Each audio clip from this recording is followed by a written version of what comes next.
everybody, it's Kathrin Hutson again, coming at you this week with another review giveaway. This one is a review of The Wastelands. Ooh, The Wastelands by Stephen King. This is the third book in his Dark Tower series, and I'm super excited to keep doing these. I love these books so much.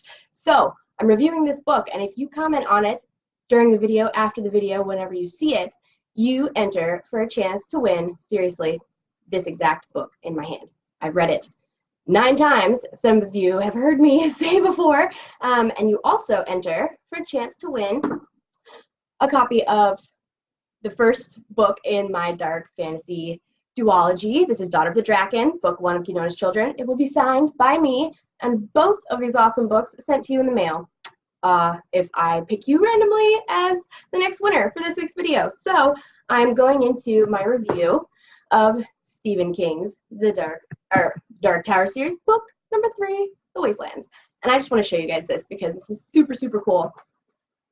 Big part of The Wastelands right here, and part of this, another illustrated plume edition of The Wastelands.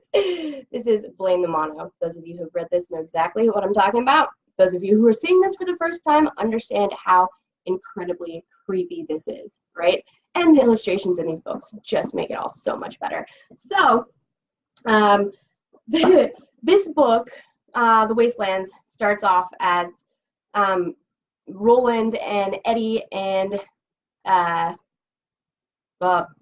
Odetta, not quite Susan yet, are all, she turns into Susan, she gets there.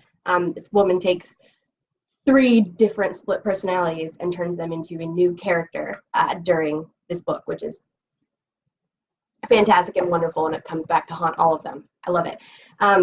Roland is making his way now into Midworld from Outworld, where he pulled Eddie and Odetta, or Susan, in through the doors. And he's kind of starting to lose his mind, because in the last book, in the Drawing of the Three, he actually saved Jake in a different world from dying before the point in time where Jake entered his story in the first book, in The Gunslinger, where he didn't save Jake and let him fall and die into another world. So he's living in 2 different timelines, and it's really messing with his brain, and he's starting to lose it. Back in New York, in the world where Jake was supposed to die so that he could come to Roland in the desert during The Gunslinger, the first book, he's losing his mind too, because he remembers dying, but he never actually did. And he remembers Roland, but he never actually met him in this new timeline. So they're both going back and forth, kind of trying to figure out why they're going so crazy, and it's really messing with them. Super awesome. A couple of other things that happen in this book. Eddie and Susanna are learning from Roland the art, I should say, of being a gunslinger in Midworld. He's teaching them how to be as deadly as he is with what they can work with. And King does an amazing job in this book with having, one of his main characters, Roland, has lost his fingers. He's no longer as powerful as he used to be. The other character, Eddie, is a recovering heroin addict, so he's kind of out of the picture physically for a while. And Susanna is, she lost her legs, I think, in a train accident. And so she's in a wheelchair, and they're struggling with getting her through Midworld in her wheelchair, and he does a fantastic job with writing all these characters that do actually have varying degrees of physical disabilities, and it doesn't it does in the beginning affect them, but they overcome it in some incredibly fun ways.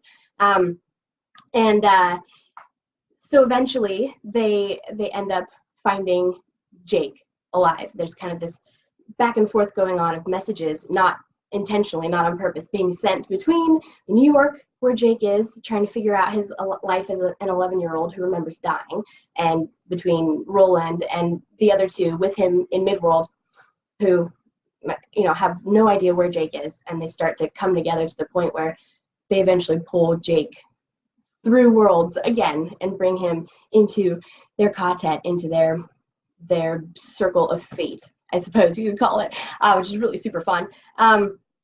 And then they keep traveling to Lud, and it's a pretty disgusting place, and it's awful, and there's a lot of fantastically wonderful things that they come across there. I'm not going to spoil any surprises.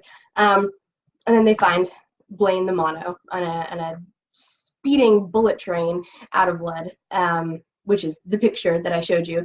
There were stories even in Jake's world, in our world, in New York, of of Blaine the Mono, of this super terrifying, artificially intelligent train that has to take them across the parts of Midworld, the wastelands, that they would never be able to cross on their own, because it would kill them, and they know that. And Blaine the Mono has gone crazy over so much time spent in Lud, spent in the wastelands. He actually there was another train, kind of a love interest with trains, if you will, which is super odd, but leave it to King to put odd things in the books.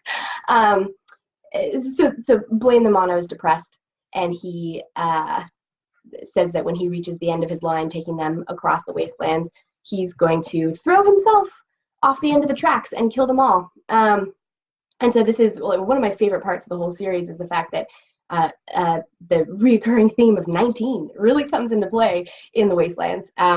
And it just shows up over and over and over again. 19 in the rows.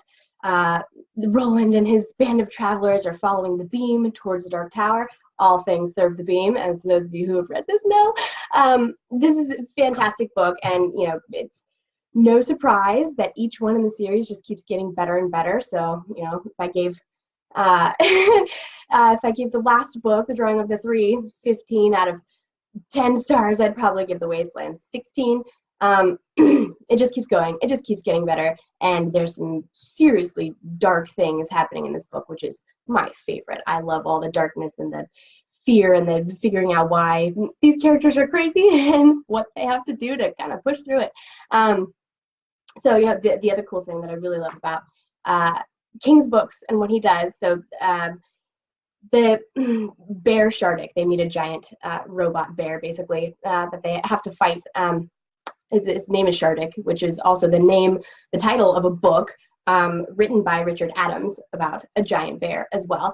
And then the parts of the story, like part 1 and part 2 in the Wastelands, are named after lines from a T.S. Eliot poem, The Wasteland, which are, actually lines in the poem that King took and named the parts of his book after. So there's like a lot of literary nerdery going on here.